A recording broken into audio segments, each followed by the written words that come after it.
कुछ फॉर्मूले ऐसे हैं जो आपको करोड़पति बना सकते हैं, तो कुछ जिंदगी भर पैसों का इंतजाम कर सकते हैं। गणित के ये 6 फार्मूले आपको करोड़पति भी बना सकते हैं, इसलिए ध्यान से आखिरी तक इस वीडियो को जरूर देखें, शेयर करें और हमारे इस चैनल वी फॉर विनोवेटिव को जरूर सब्सक्राइब करें। सबसे पहले आपको बताते हैं 50-20-30 का ये नियम बचत के लिए यानी सेविंग के लिए अनुशासन तय करने में आपकी हेल्प करता है। इसके तहत टैक्स के बाद जो वेतन, जो सैलरी, जो पैसा आपके पास बचता है, उनमें से आधे हिस्से से घर से जुड़े कार्य खर्च चलाना चाहिए।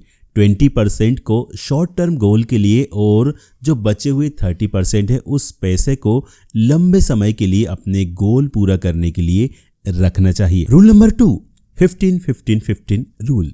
यह करोड़पति बनने का समीकरण है। इसके तहत निवेशकों को हर महीने 15,000 रुपए 15 साल की ड्यूरेशन तक ऐसे ऑप्शन में इन्वेस्ट करना है जिसमें 15% का रिटर्न मिले। मौजूदा परिस्थितियों में अगर क्रिप्टो करेंसी को छोड़ दें तो सिर्फ इक्विटी ही ऐसा ऑप्शन है जो इस समीकरण के खांचे में एकदम फिट बैठता है। हालांकि इक्विटी में निवेश पर किसी साल रिटर्न घट जाता है तो किसी साल बढ़ जाता है, लेकिन लंबे समय में शानदार रिटर्न हासिल किया जा सकता है।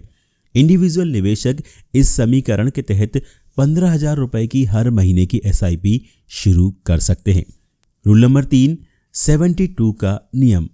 यह एक साधारण सा नियम है और इसमें पैसे को डबल करने में कितना समय लगेगा इसकी कैलकुलेशन की जाती है। अनुमानित रिटर्न या ब्याज दर से 72 को डिवाइड करने पर जो रिजल्ट आता है उससे अपने इन्वेस्टमेंट को 2 गुना करने का एक आइडिया मिल जाता है। जैसे कि अगर इक्विटी में 15% की दर से रिटर्न मिल रहा है तो इसमें इन्वेस्टमेंट पर 4.8 वर्ष यानी कि 4 साल 8 महीने में आपके पैसे 2 गुने होंगे और यही बताता है 72 का नियम। अगला नियम है 114 यानी 114 का नियम। अपनी जमा पूंजी को 3 गुना करने के लिए कितना समय लगेगा इसकी कैलकुलेशन इस समीकरण से की जाती है। इसके लिए अनुमानित रिटर्न से 144 को डिवाइड कर समय का, टाइम का एक आइडिया हासिल किया जा सकता है। जैसे कि 15% का रिटर्न दे रहे ऑप्शन में अगर आप निवेश करते हैं तो 7.6 यानी कि 7.5 वर्ष में पैसे 3 गुना हो सकते हैं। इस समीकरण में कंपाउंडिंग के फायदे को भी शामिल किया गया है।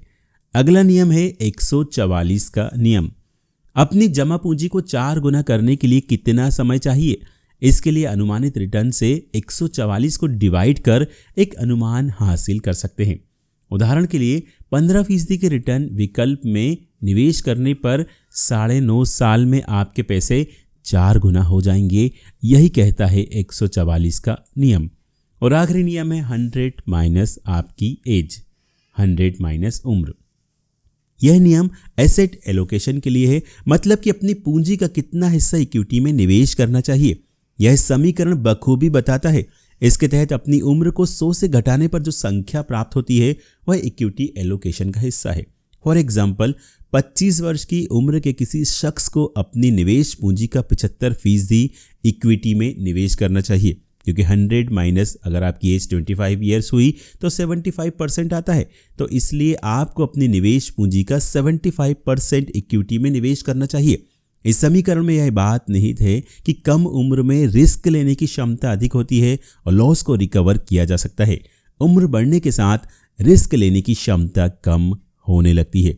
इसलिए अगर आपकी उम्र भी कम है तो आप ज़्यादा रिस्क ले सकते हैं। अगर आपकी उम्र ज़्यादा है तो आप रिस्क कम लीजिए। तो दोस्तों, ये था हमारा आज का वीडियो। उम्मीद करते हैं वीडियो आपको पसंद आया होगा। वीडियो अच्छा लगा हो तो अपने दोस्तों के साथ फेसबुक और व्हाट्सएप पर ज़रूर शेयर करें और साथ ही साथ कमेंट करके हमें ये भी बताएं कि आप इनमें से कौन से नियम का उपयोग अभी तक कर रहे हैं या फिर कौन सा नियम आपको सबसे अच्छा लगा।